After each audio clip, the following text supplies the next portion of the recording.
Bonjour à tous et bienvenue dans cette capsule qui traitera de saines habitudes de vie. Nous allons commencer par les échauffements. Vous avez vu dans mes autres vidéos des notions comme des techniques ou des jeux.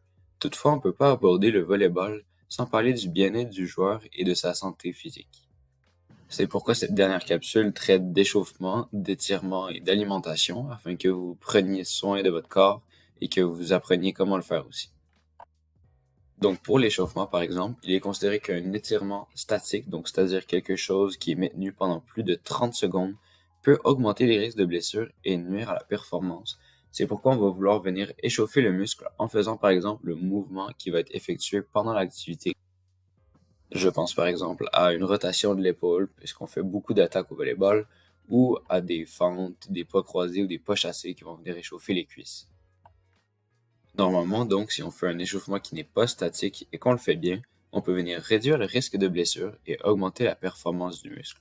C'est pourquoi il est important de prendre soin de son corps. Les images que vous avez vues un peu plus tôt est ce qu'on appelle des lignes, c'est-à-dire différents exercices qu'on vient faire avant de pratiquer le sport et qui viennent échauffer tous les muscles sollicités.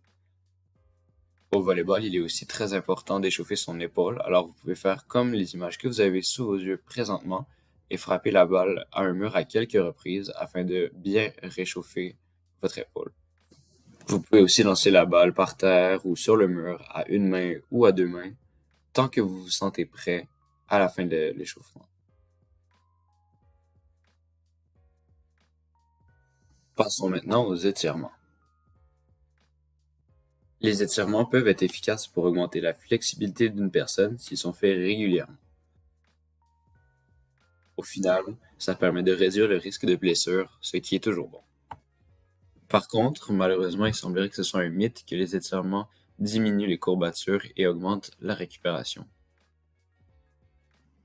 En bref, pour conclure ce segment étirement-échauffement, le message que je voulais faire passer était que vous devez prendre soin de vous et de votre corps, parce que sinon vous allez le regretter plus tard. Et la santé, c'est important. Passons maintenant à la partie finale, l'alimentation. Alors, je vais commencer par l'hydratation, parce que c'est important de garder une grande quantité de fluide dans son corps. Il y a des habitudes à prendre avant, pendant et après l'entraînement. Donc, pour commencer, avant, on peut boire jusqu'à 500 millilitres 2 heures avant l'entraînement. Donc, c'est une phase d'hydratation. Ensuite, pendant l'entraînement, on boit environ 3 à 4 gorgées à tous les 15 minutes. Donc, on boit régulièrement, mais jamais en trop grande quantité. Et finalement, après l'entraînement, là, vous pouvez boire autant que vous voulez afin de bien réhydrater votre corps. Bon, alors maintenant, je vais venir vous parler plus de nourriture, donc de nutrition. Vous devez comprendre que dans la vie en général, ou encore plus si vous êtes sportif, ça joue un rôle crucial parce que ça va venir augmenter votre performance. Ça va venir vous apporter une énergie dont vous avez absolument besoin. Ça va aussi vous permettre une meilleure récupération. Et au final, très important, ça va venir réduire le risque de blessure. Donc, vous devez vraiment faire attention à ça. Maintenant, pour la consommation avant un effort physique, il faut comprendre que plus vous avez de temps, plus vous pouvez prendre un repas complet. Donc, moins vous en avez, plus ça va devoir ressembler à une collation.